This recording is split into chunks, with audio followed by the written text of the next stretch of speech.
Date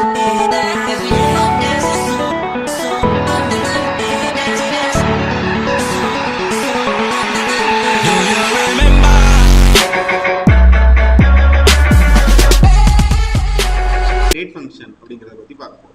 இப்போ date function அப்படின்னா என்ன? அதாவது செட் ஆஃப்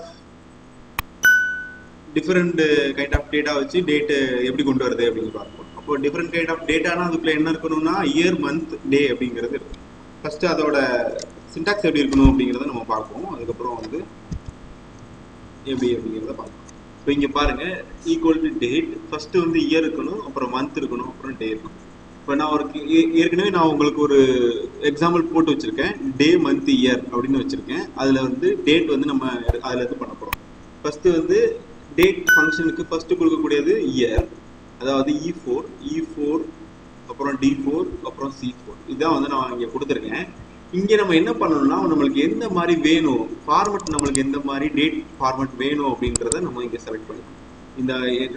எனக்கு இந்த மாதிரி டேட் வேணும், இல்லை இந்த மாதிரி டேட் வேணும், இல்லை இந்த மாதிரி டேட் வேணும்.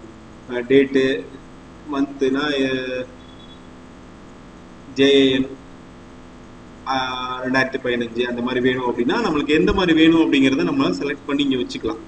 அப்படி வச்சு ஃபார்மேட் பண்ணி வச்சுக்கிட்டோம்னா இந்த டேட் ஃபங்க்ஷன் யூஸ் பண்ணுறப்போ அந்த ஃபார்மேட்டுக்கு டேட் வந்துடும். இப்போ நான் உங்களுக்கு 3 டிஃப்ரெண்ட் ஃபார்மேட்டில் உங்களுக்கு நான் செஞ்சு காட்டியிருக்கேன்.